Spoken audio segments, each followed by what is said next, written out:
I hope everyone is back, so we can start.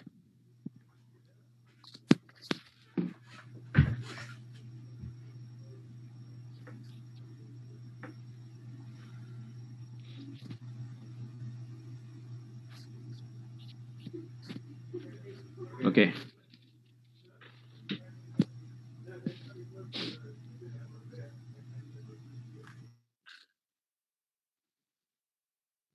All right. So, so far we understood how vision, mission, values are important for achieving business strategy, how they are aligned. Now, we talked about three tools that we are going to use in the strategic formulation step. One was the environmental scanning, which is pestle analysis and also the SWOT analysis. So when we say strength weaknesses, we are analyzing internal environment. When we are talking about opportunities and threats, we are analyzing the external environment. Now this environment can be divided. One is micro environment, one is macro environment. Micro environment means something which is directly affecting the organization, which is very close to the organization. Like if your competitor reduces the prices, it is going to directly affect your business, isn't it so? If your supplier increases the rate of raw material, it is going to directly affect your business. If your distributors stop buying or they pressurize on you to sell on a cheaper prices, that is directly going to affect your business. So it's not just the customer alone, it is the supplier, distributor, competitor, they all are part of your micro environment. So this micro environment is outside the company, right? But still they directly affect your company. So now we can see there are three layers here. One is within the company, various functions, HR, finance, IT, logistics, SCM, etc. Now outside the company, first is micro environment, which is competitor, supplier, distributor, and customer, who directly affect your business. And outside is the macro environment, which indirectly affects the business, which is economical, political, social, technological, environmental, or ecological factors. Or we also call them pestle factors. So these are the pestle factors. Now for macro environment, the tool that we use is pestle analysis. So we will try to find out what are the opportunities, threats presented by these macro environmental factors. For micro environment, the tool that we use is Porter's 5 force analysis.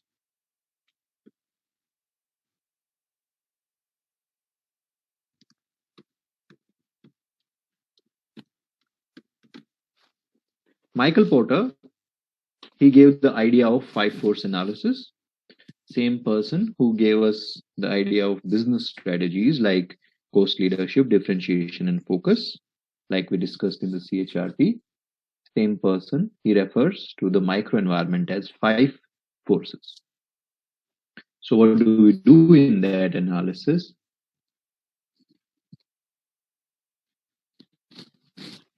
In Porter's 5 forces, we realize that there are 5 elements which directly impact our business.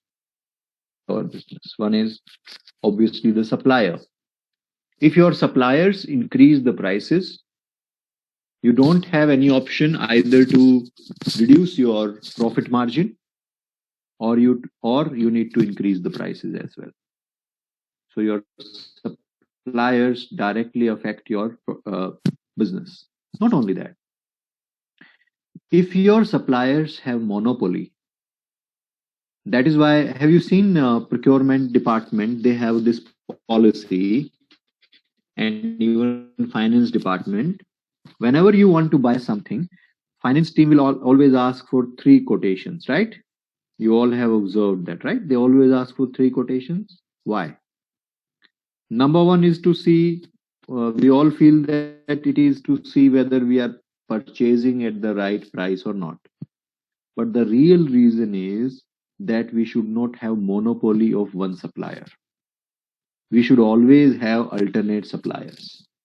Imagine if you have monopoly of one supplier, it will affect your business. Your business may come to a standstill. So we need to always have backup suppliers for all our and services. So that is the power of suppliers. We need to address, we need to create alternate suppliers. We need to have good contracts with your suppliers. The right uh, strategy with your suppliers is to create partnership with your suppliers. Give me an example of a consulting which I was doing with the Abu Dhabi based retail company. And we realized that Unilever was one of our key suppliers. And Unilever was not only supplying to us, our competitors also. So when the CEO, management, and me, we were discussing how we can take this partnership further. So they asked me to explore how we can have some mutual partnership with Unilever. I went to their head office in Dubai. At that time, we were based in Abu Dhabi. I came to Dubai office, and there was this guy from partnerships, strategic partnership division in Unilever. I just forgot his name. Filipino guy, very very smart, very very intelligent guy. So he said, yes, we can do something, and he gave a proposal to me, and we worked on that proposal. So what we agreed to was, every month one of our batch will come to Unilever for training, and they will provide us training on the most recent developments in retail, and obviously especially they will focus on their products. So we also had takeaways from that program. They also had takeaways from that program, because now they can focus on their products. That's their takeaway. For us, we are getting updated with the latest technology which other our competitors are using, latest trends, latest tools in retail. So we are getting trained on those things. So it was like a win-win partnership. And that's the model which we should have with our suppliers or with our buyers. Both the parties should be at benefit, right? There shouldn't be monopoly of one of the parties. So that's when it comes to suppliers. Also, there is a threat by supplier. What is the threat? Apart from increasing prices and all that stuff, they may do forward integration. What is forward integration? Let's say Unilever, they are supplying thousands of products in FMCG category, cosmetic category. Now, what stops Unilever from opening a retail shop tomorrow? They can very well open a shop, isn't it?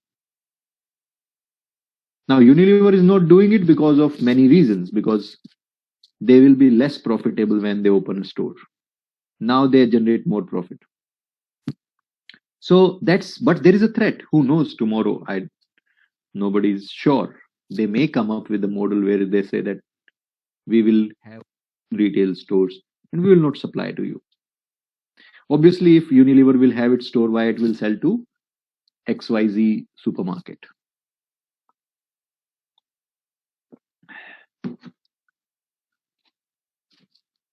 Like we have suppliers can do forward integration, your buyers can do backward integration.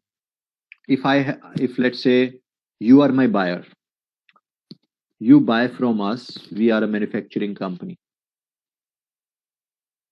It can happen tomorrow, you may see that I am making a lot of money, So you can open your own manufacturing unit of the same product. That is backward integration of buyers. So we should be aware. This is what Michael Porter is saying. We should be always, our ears should be always, our eyes should always be open. We should be looking carefully what our buyer is doing. Are they opening a factory? What our suppliers are doing? Are they planning to have something like this? Because there is a threat, always a threat. Next is substitutes. There's a possibility that something may arise which may substitute your products or services. Right? Nowadays, this threat is biggest. Because of the technology, every other day there is a startup, an app, a website, right? Or a new business. It reminds me in India, 4 guys, IIT pass outs, they started a small website for logistics. So when they started, no one was serious. 4 college pass outs, they are into logistics, transportation. We are kings of logistics. We are here for last 50 years, 40 years. We know how the market works. This is a very corrupt market. People talk with disrespect. It's not easy to manage transporters. It is not easy to do this, that, blah, blah. So nobody was thinking them as a threat. And it happened right in front of my eyes. From 2016 till 19, it happened. Within 3 years, they became one of the biggest logistics companies. You cannot imagine somebody who's taking 50 years just with the help of right technology. They did not provide any, they did not buy any truck. They did not buy any license. They did not buy anything. They simply created a web platform that this is how logistics should be managed. There is a place for vendors, there is a place for suppliers. We are providing them a marketplace where they can meet, and in return, we get benefit. So, substitute, important word in the 21st century. You never know when you will be substituted as a business. It is happening. You can see the big companies are collapsing around us. So that is, we should be aware as a business who can substitute us, what products can replace our products and services. We should be aware. And then threat of new entrants, new competitors, new companies opening, new businesses starting in our domain, our industry. And obviously, we should be aware about our competitors. So these are the Porter's 5 forces, which we all should be aware before finalizing a strategy, when you are evaluating a strategy, and also when you are implementing a strategy. You should be aware about Porter's 5 forces all the time. Right? I hope it is clear to everyone. Yeah? Great. SWOT analysis, I don't have to talk about it. Everyone knows strength, weaknesses, opportunities, and threats. Right? Like we have again and again explained to you, strength and weaknesses are internal, opportunities and threats are external.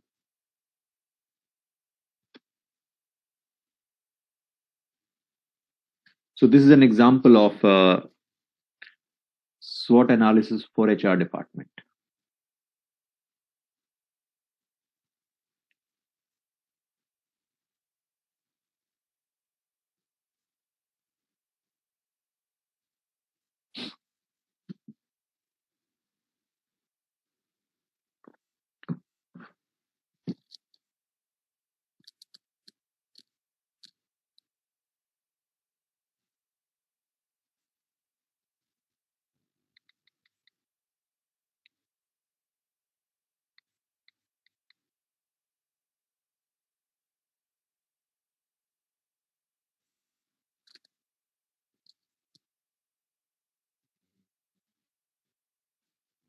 Okay.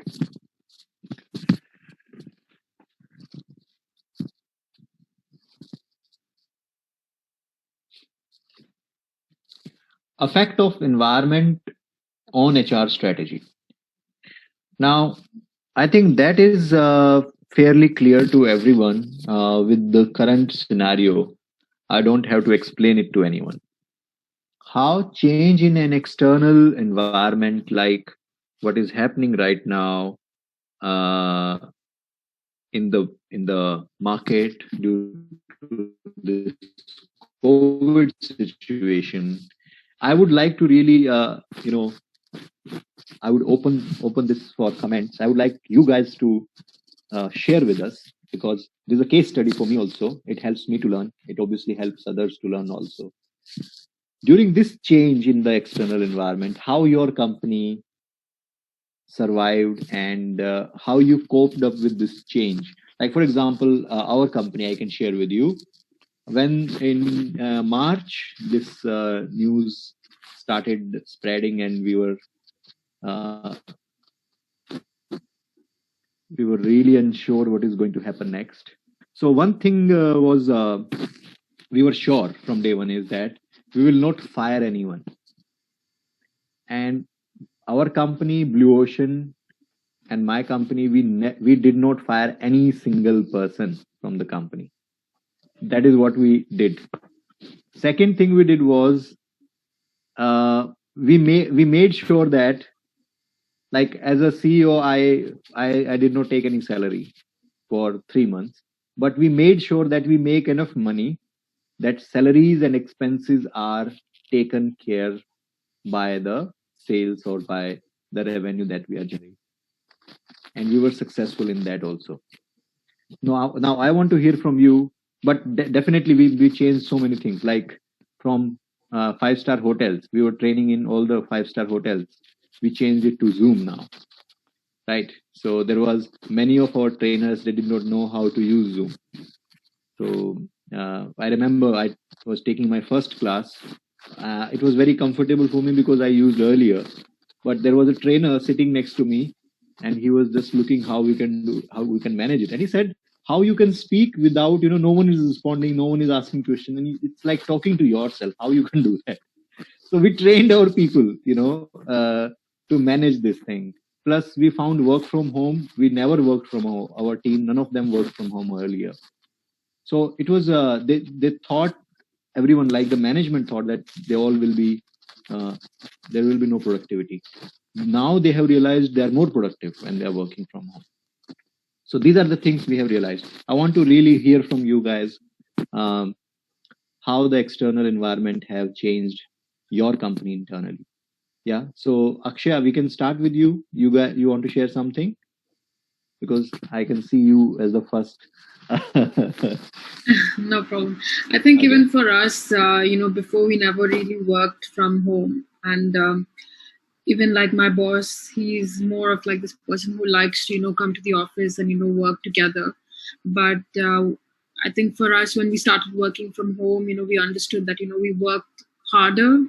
And we were expected to do so much because everything was slow, but we still worked together as a team. I think there was so much more of collaborativeness between the team, and we got more work done. And to be honest, we thought we won't do that great, but I think we had that particular quarter we did the most number of billings, and we were quite on track with everything.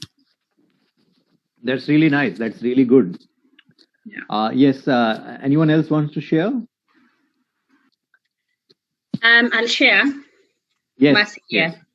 So for us, it was we were only shut for 1 month, which is April.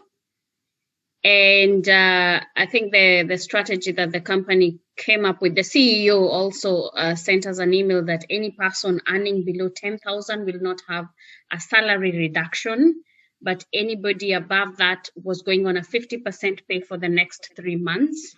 Mm-hmm. Also, because we have a lot of staffs who have loans, so the company also did like a 4 months letter to the banks. to stop loans for that period of time for at least 6 months.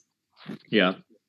We were also working from home. Like I remember myself, I was working from home during the day, but at night I go to the office by myself because I have like to access the system. The system, there's a way you can only post things and do the credit card transactions only from the office. And because I think also the company's strategy when it comes to numbers and all that we hit our targets every month. So for that month it was we had already like it was a savior actually, because for all those months that we've been hitting our targets, so this month wasn't really much affected.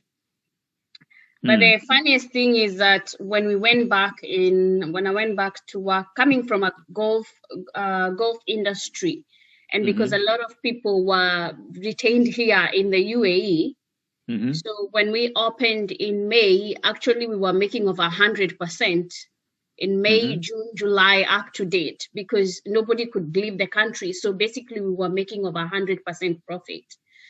So I think also the pandemic it kind of like favored us, but also the company looked after the staffs quite very well. We lost a few staffs who were not really needed.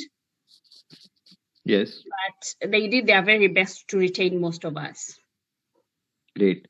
Anyone from hospitality? Because I think hospitality aviation, they suffered the most. Anyone from hospitality wants to share how you managed or were not able to manage, whatever the scenario is? Mr. Yogesh, like I mentioned here, during the time that we were not allowed to go out, all the meetings and briefings were done online. So everyone got to know how to use Zoom. No one knows how to use Zoom before. And then the corporate office, and including the management team, they identified positions that can work from home and also positions that were not really required. So we have redundancies during the period too. And of course, we are not receiving visitors. Yeah, obviously. There is zero business. For hospitality, it was, for 3 months, it was zero business totally. It is. Until now, we are still struggling. But yeah, it's picking up. It's not. Yeah, and then the corporate office made a new SOP because this was not in the SOPs. No one knows what to do during this time.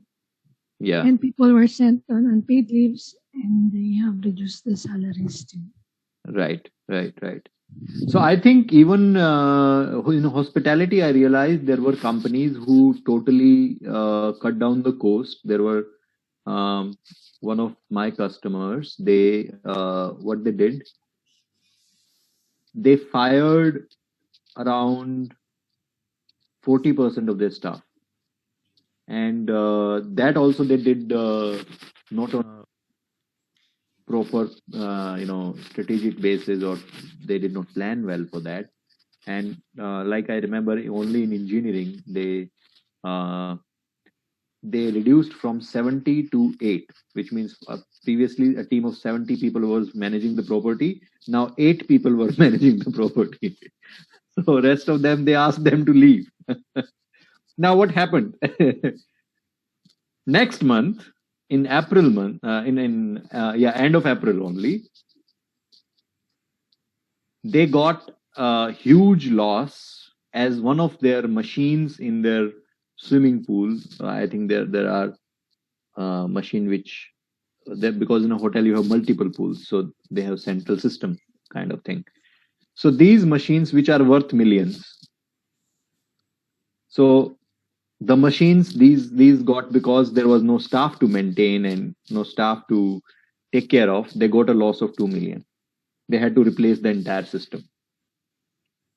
Right. So later on, what they did now, after 3 months, now this was only one example. Other things also happened. It's a big 5-star hotel. Now they are hiring 40 more people. So imagine in a period of 3 months, you fired so many people, And then after 3 months, you are again hiring more than 50% of these people back, plus you suffered losses, plus all the demotivation in team, lack of loyalty in people, and there are so many other side effects of this. You could have simply sent them on extended vacation, right? Or you could have just gave them a to survive in UAE for next 3 months. So it doesn't make any sense. Giving you one such example. Uh, but yes, there are companies who have done really good. Like my wife's company, they are also a hotel. They have not fired. They reduced salary by a certain percentage, and they kept everyone in the company. And within 3 months, when the business started, they got 100% occupancy on 1st September when they opened first time, and they are doing good business after that in the last 30 days or so. So when it tells us that when there is a change in external environment, how we need to prepare ourselves, right? So it cannot be a knee-jerk reaction, just taking whatever because okay, it's COVID. It means now it doesn't mean end of the world. It's just COVID. It will pass. So we need to create the right strategy. Now this was an example of a good HR strategy versus bad HR strategy. A good HR strategy is where you try to keep your people together, try to get through the storm, and then if really required, then you take the hard decision like cutting your manpower or letting 40-50% of your people go. Otherwise it will work against you. Anyone else who wants to share?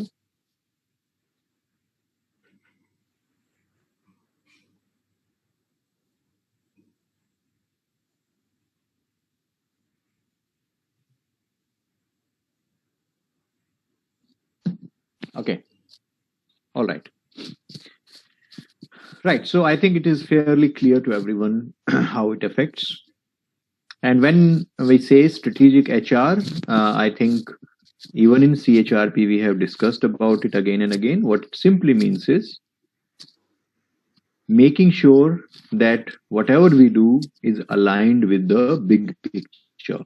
Big picture means the vision of the company, the mission of the company.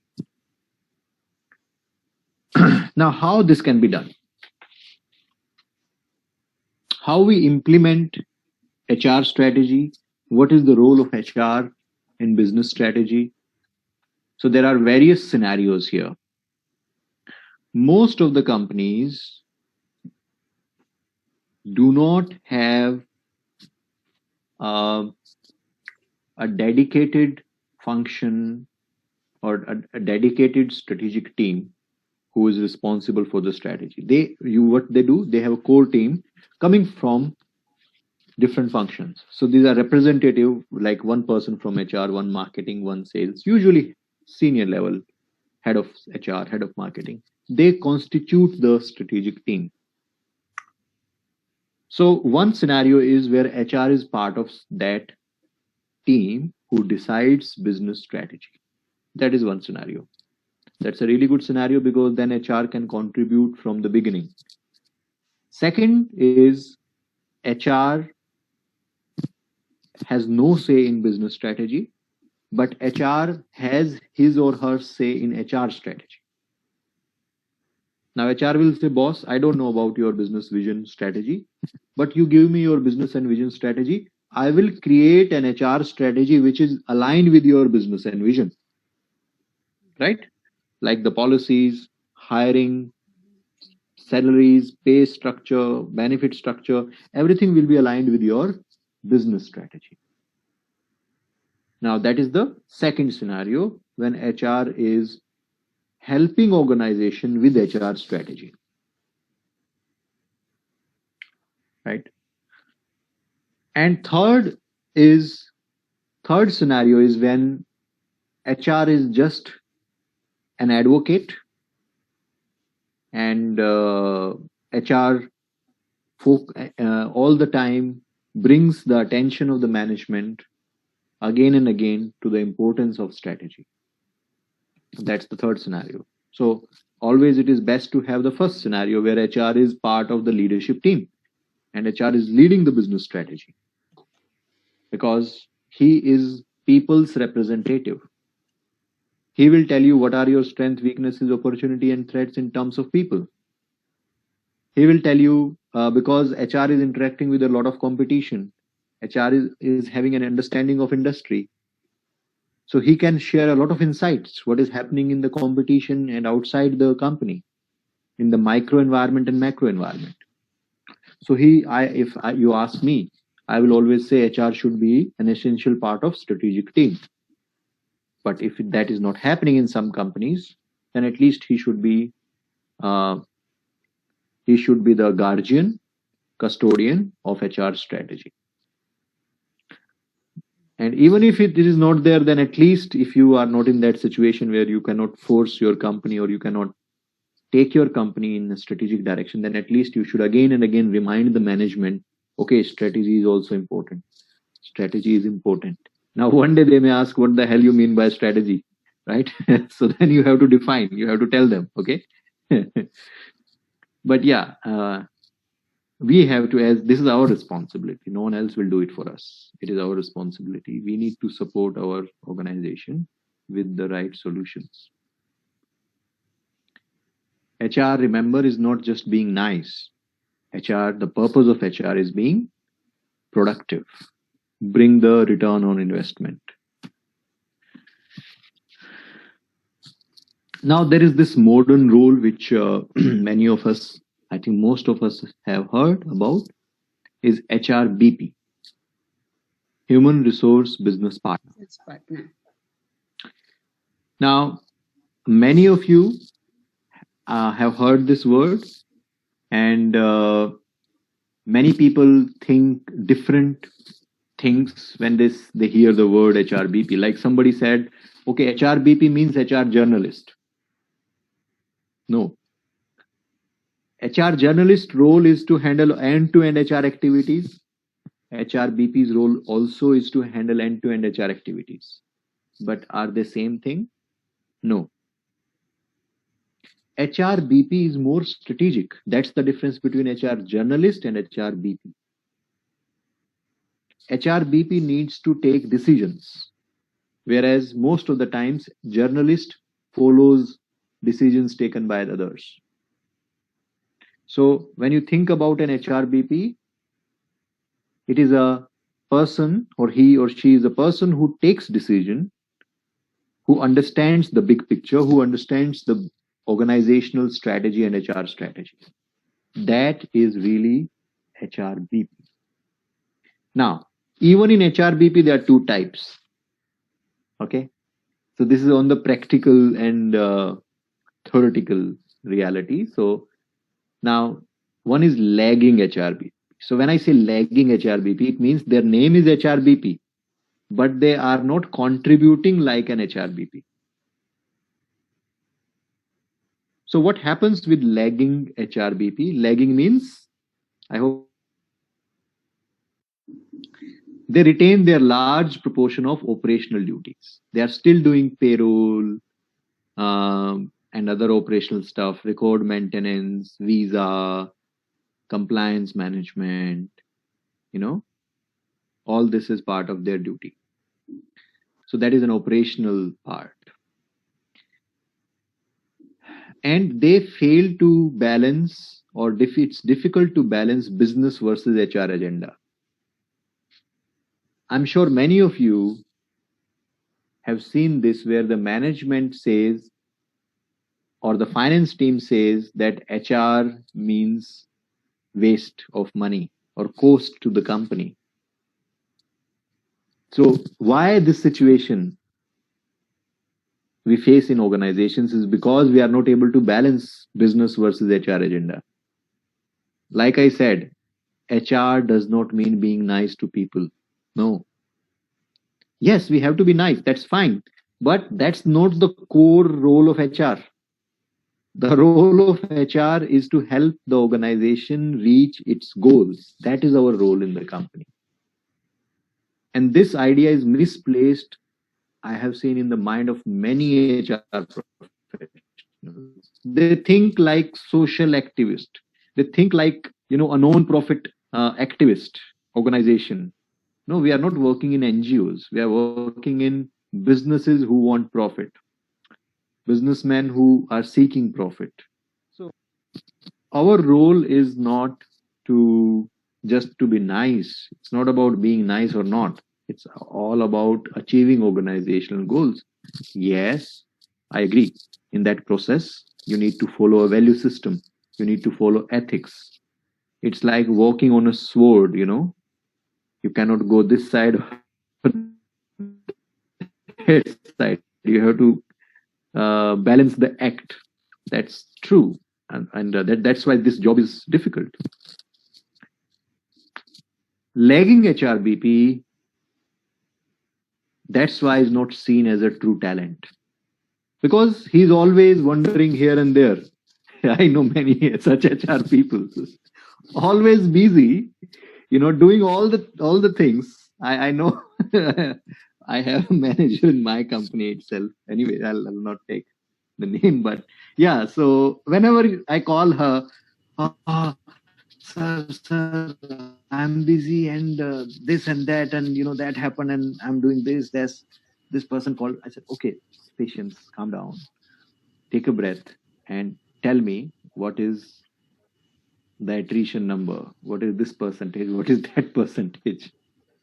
So things which actually value for the organization, we should spend more time on those areas, right? Because But I I have understand. question. Yeah. Okay, like in our company, we previously have a HRBP employees. Now it's the project failed. Okay, because people are like saying HRBP shouldn't be reporting directly to the general managers of the business, should be reporting to HR. So ideally, to whom HRBP should report to? So I have to understand what is your business. How many branches you have? Like it's we are automotive. Alpha Him is mainly automotive, but we have real estate, we have travel, we have hospitality as well. So we have businesses across UAE. We have from Western region, Sharjah, Dubai, Abu Dhabi. Now so you have a corporate office. You have a corporate office which is yes. at one place for all the businesses, right? Yes, yes. And there you have HR department. Yes. And then you have this business, let's say automotive business, where you have a general manager, head of the automotive. Yes. Now there is an HRBP reporting to the head of the automotive, right? Yes. Now that is the right structure. That's how it should be. The HRBP who is in the automotive division should report to the head of automotive division only. But his reporting to the head of automotive division be administrative reporting. For administrative purposes, he is reporting to you, but actually he should report to the corporate office in HR. So he will have a dual reporting. You can call it dotted line, solid line reporting. You can call it actual reporting versus administrative reporting, whatever you want to call it. So there will be a dual reporting, number one. Number two, he needs to support the business head who is there in the business. The role of this HRBP is to work closely with the business head, right? Because we used to have a similar model which worked really well. Business head, and the business head will have say in the performance of the HR person, but partially. Finally, the HR person is reporting to the HR department sitting in the corporate office. So there will be a dual reporting in this case. You cannot have a clear only, because if the person only reports to the GM, then he will be or she will be disconnected from the corporate. If they only report to the corporate, then they will not be accountable for the business, right? Then there are chances that they will misinform the corporate. They will try to use this situation in their advantage.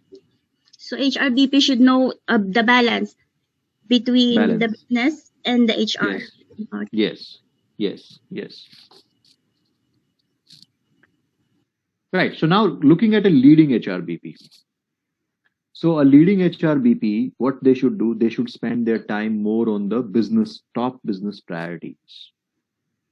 usually top business priorities are increasing revenue, saving cost, increasing productivity. These are the few top business priorities, right? Saving money for the company and making people more productive, uh, achieving more and more through less and less.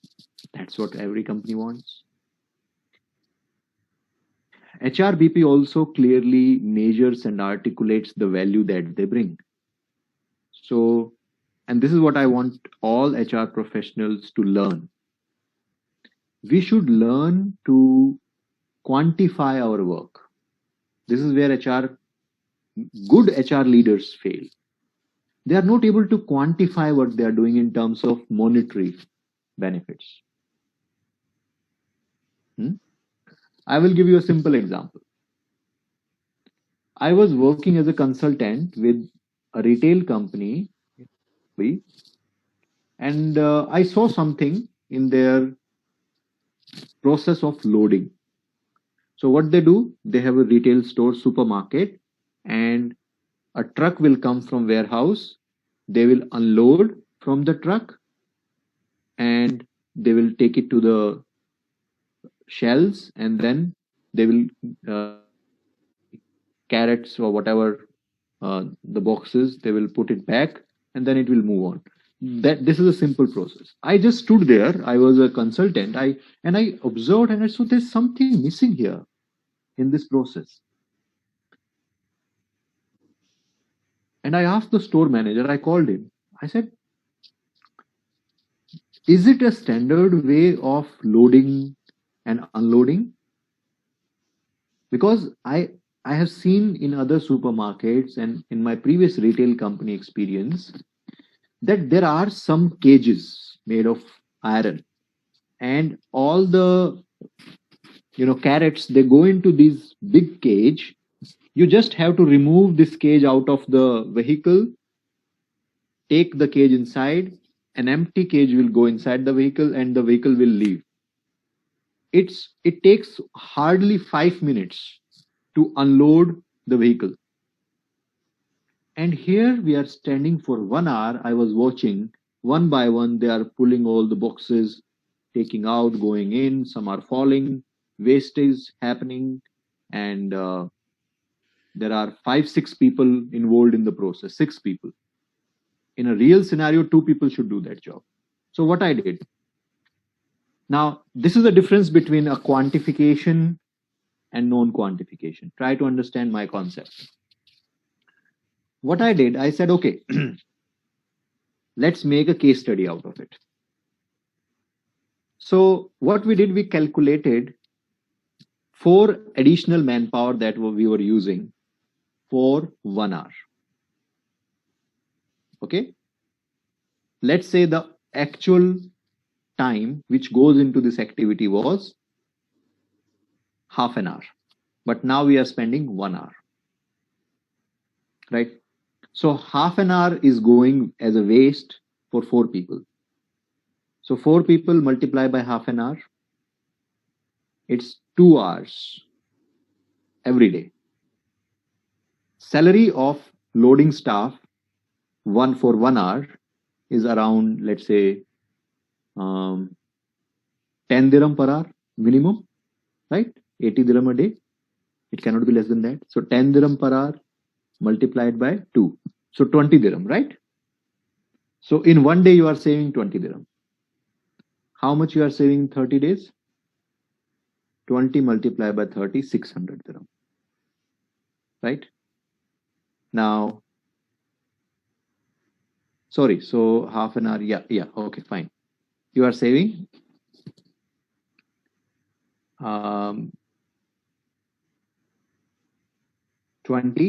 600 dirham. Okay, you are saving per month in this process. Now 600 multiplied by 35 stores they have. Okay, so if you multiply 600 by 35, it comes out to be, let's say, 18,000, right? Roughly 18 to 20,000 it will be. We saved minimum, how much it is? Somebody calculated. 21,000. Okay. 21,000 in 1 month. Multiply it by 12 months. How much it will be?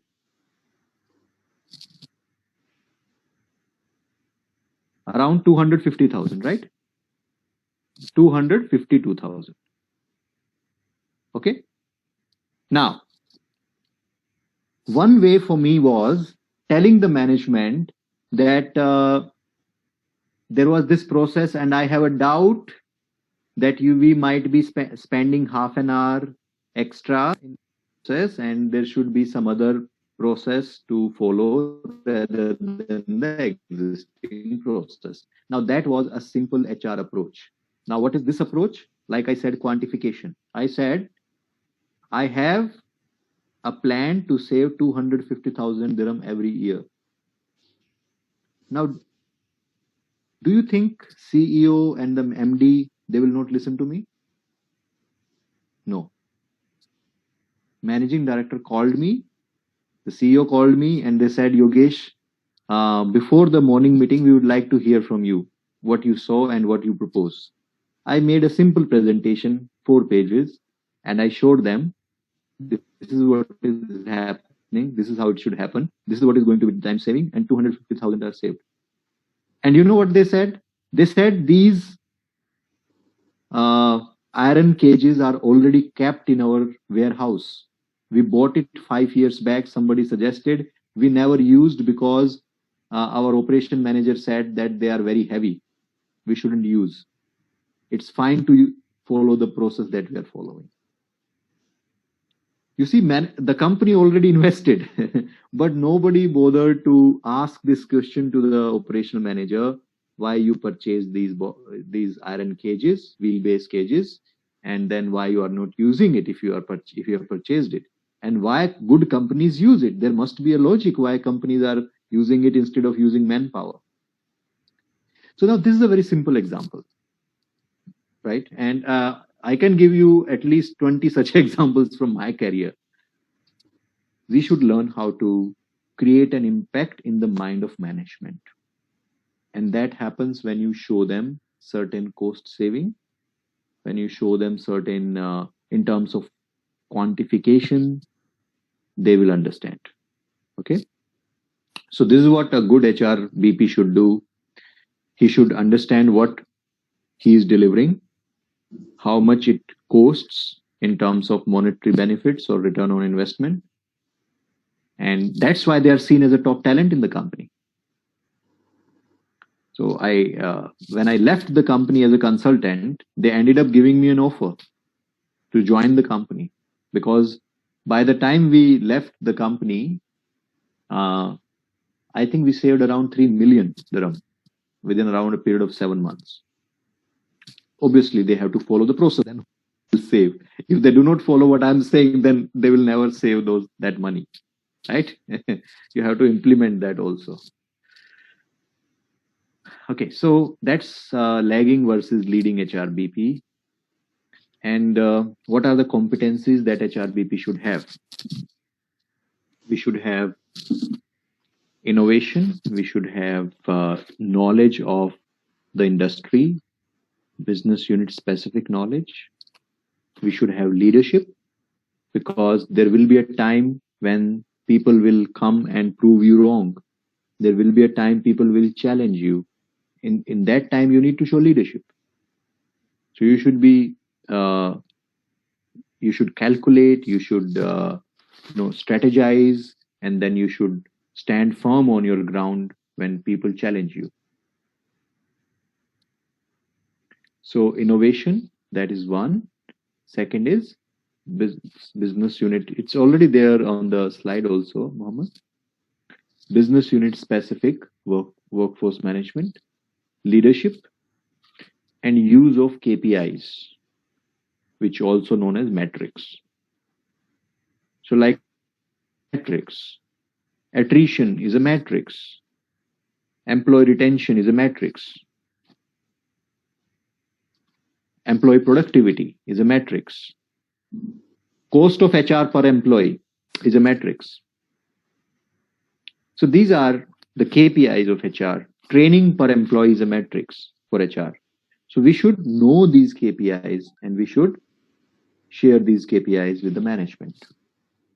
And then business unit specific, it's a big thing actually. That's why I will simply focus on the business acumen. HRBP should know the business in and out. There is no other way. You cannot disassociate yourself from HR, from business. If you want to be a HRBP, you should know the business well. So if you ask me honestly, my approach when I go to any new business is I will at least take 1 month to give them a good advice. You can call it that I'm slow or I take time to process information, but I don't know. Minimum I will take 1 month because you need to understand the business in full perspective. Otherwise, you will be making some or some decisions which are half baked. You don't know the reality why they have a particular process. Like if your company have a process and I have to challenge, then I first need to understand why you have that process, isn't it? There must be some reasons behind in the past. Somebody cheated the company, somebody did this, that. That's why we ended up having this process. So until I answer that in your mind first, I cannot implement a new solution. That is why I say when you join a company, you should first, your focus should not be understanding the HR. You know HR. You know how to procure visas. You know how to give training, create a training calendar. You know all these things. But what you don't know is business. So your entire focus should be downloading the business. Okay, so these are our stores, these are the store managers, this is their role, this is the operation manager, this is the marketing department, this is procurement, what is their role, these are the SOPs. Try to process all that. That is business acumen, right? So as HRBP, if you ask me what is number one skill, this is number one skill. Knowledge of business. Because HR knowledge you already have. Even if you attend these 8-10 classes, you will get an idea how HR functions or works. Okay. But business knowledge you will only get in the business. When you, yeah.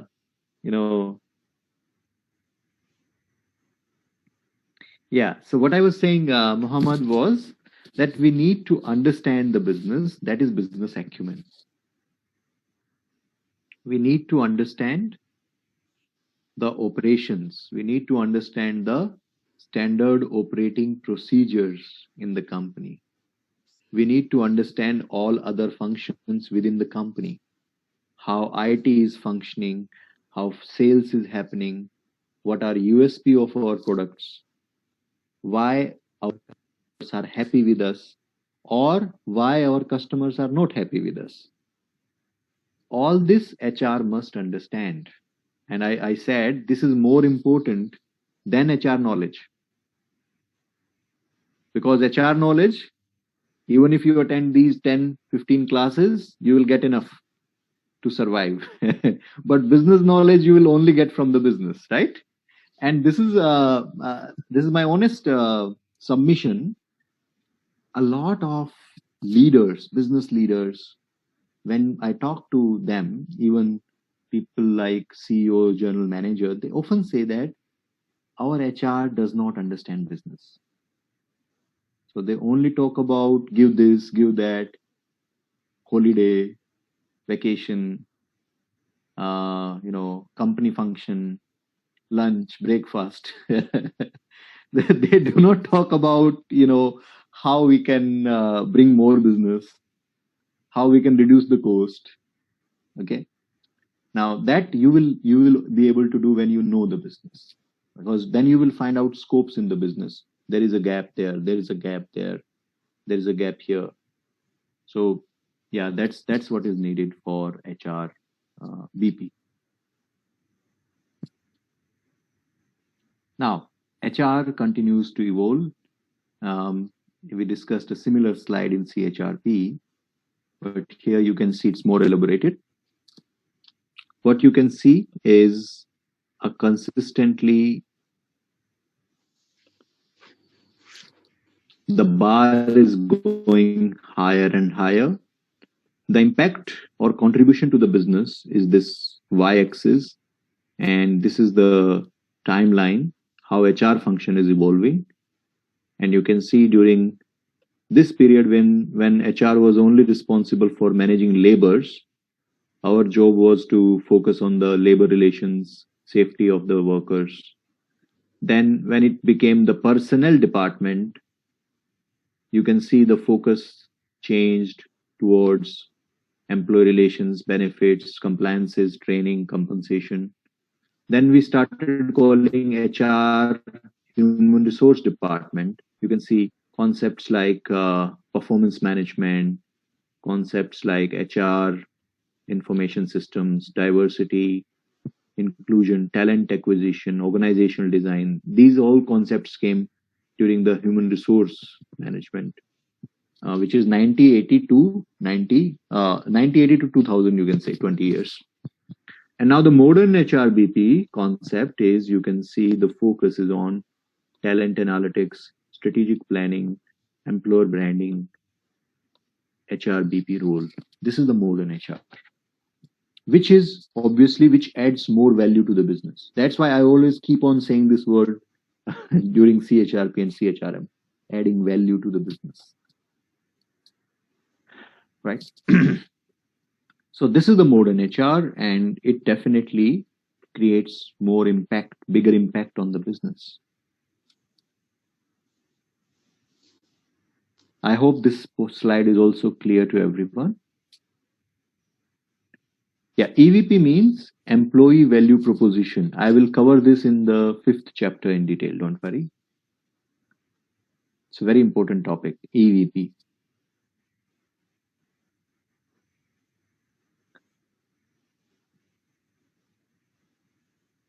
All right, this is end of our first module. If you have any question before we end, you can ask.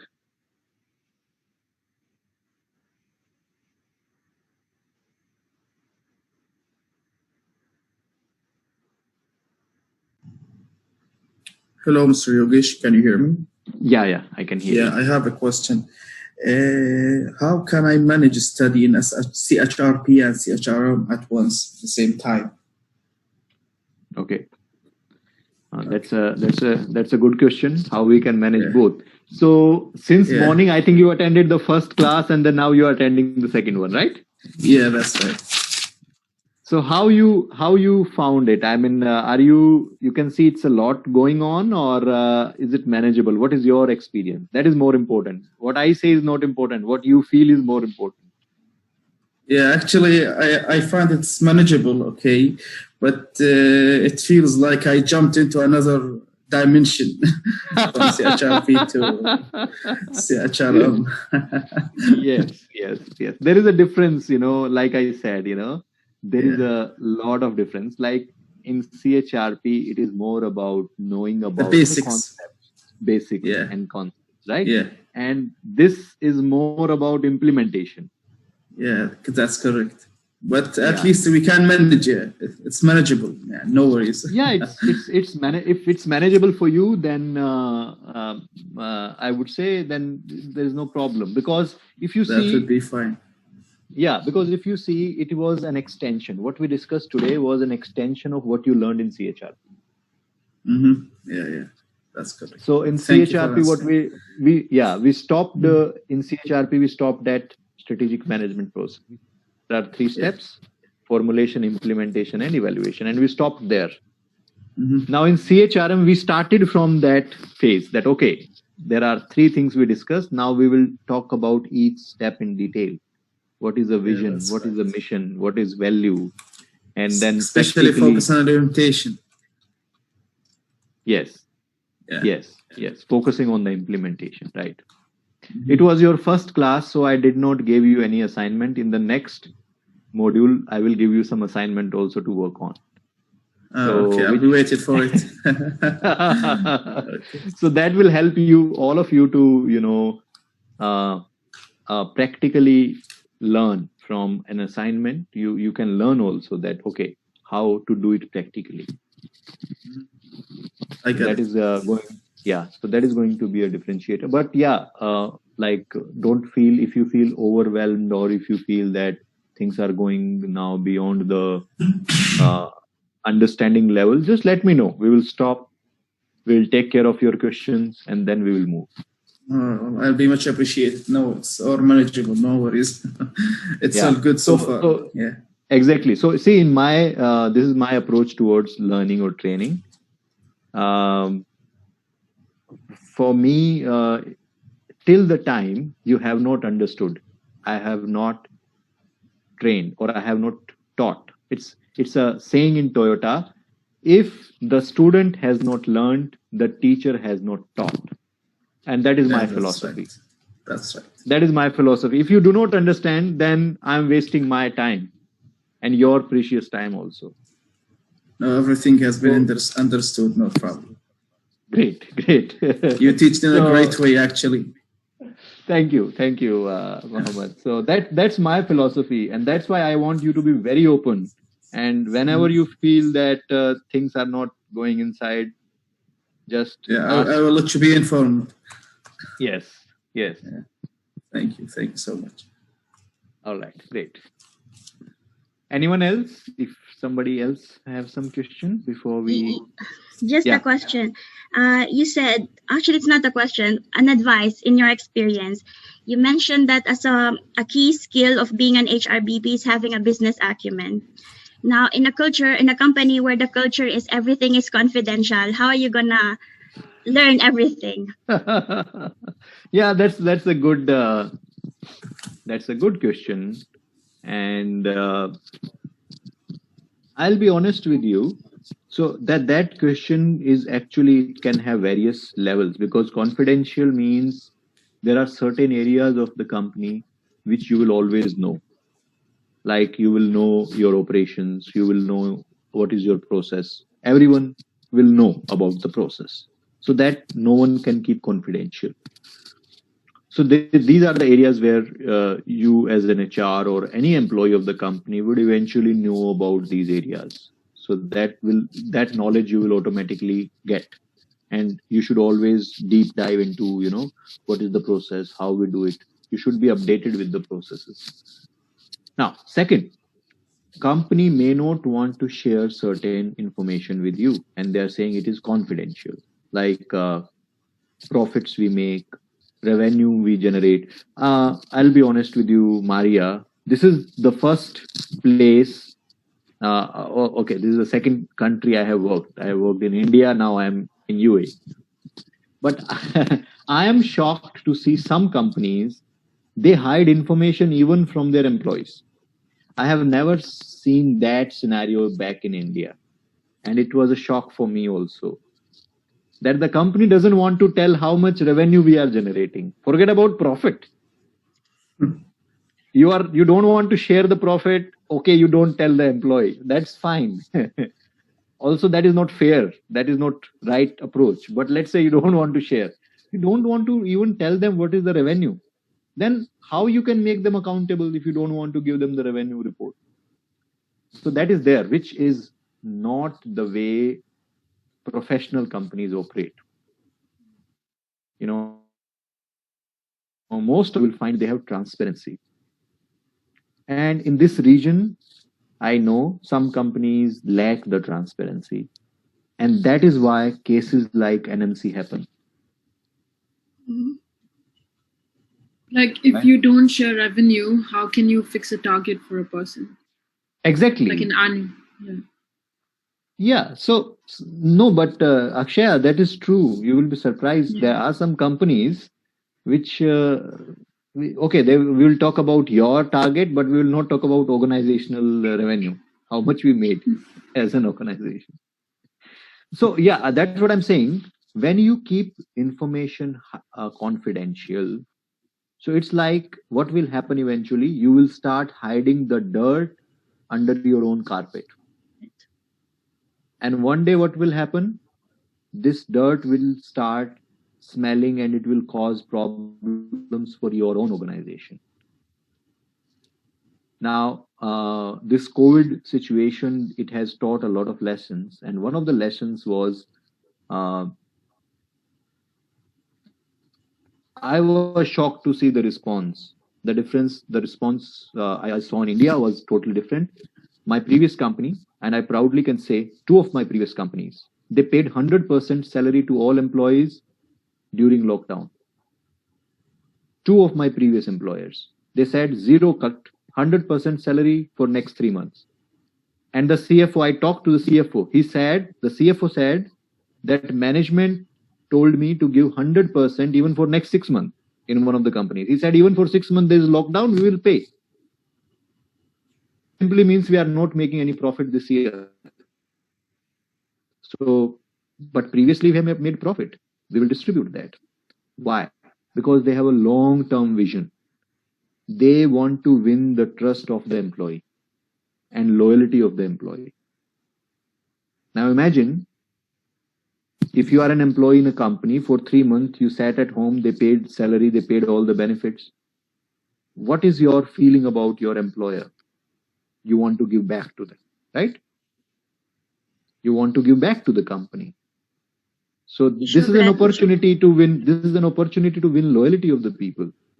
How I found these companies perceiving the scenario. And now I compared with some of the examples here, not all, obviously, like some of the companies really did well. But some of the companies, even big companies, what they did, reduce the manpower, not able to pay salaries. Imagine if for 3 months we cannot sustain the business, then what is our foundation? It means our foundations are very weak. So for me, it's a surprise that companies do not want to be transparent.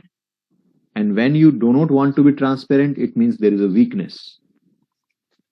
And that weakness became visible when things like COVID happened in many companies. And in some companies, when they, like it happened in some cases, like I was giving example of an NMC. So weakness at a very big level, you realize there was this weakness. And what happened? People struggling. Imagine the people who bought shares of NMC.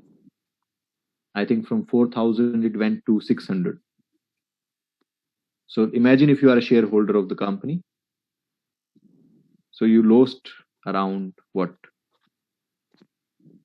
14 times of your money. Yeah, it's a huge loss basically, right? Now, this is what we need to, slowly it will happen. I'm sorry, Maria, I cannot obviously comment much, but yeah, for such companies, they will slowly understand this. And I'm sure COVID will teach many lessons to, especially to employers. But it's sad to see that HR leaders nowadays, I mean, in this country, when Corona happens, the first thing to support the business, the first thing that they did is to declare redundant hundreds of employees. We can do the business and help the business without terminating people. Yeah. No, and there are so much of research available on this topic. I would suggest you guys research about it. Similar things happened in the previous 2008. There was a recession. And during the recession, there are many case studies. There is a company called Southwest Airlines. Southwest Airlines didn't cut any of their manpower. And if you observe the growth of Southwest Airlines after that, because they did not cut their manpower, people become loyal to the company, they become more productive. And not just Southwest, there are many such examples. I want you guys to explore about it, that when organizations do not cut the manpower during any recession, ultimately what they get. So they get benefits, huge benefits in long term. I will get this article, I will share with you. So there are many, they have given 5-6 case studies. This article was part of Harvard Business Review, if I'm not wrong. All right, guys, great. It was a pleasure again sharing with you, and again seeing you again, some of you faces which It's refreshing to see and meet again. Thank you, and we shall meet next week now. Yes. Take care, guys. Take care of yourself. Take care of your families. Thank you. Thank you. Bye. Stay safe. Yes. Bye-bye. Bye, Yogesh. Bye. Bye-bye. Bye-bye.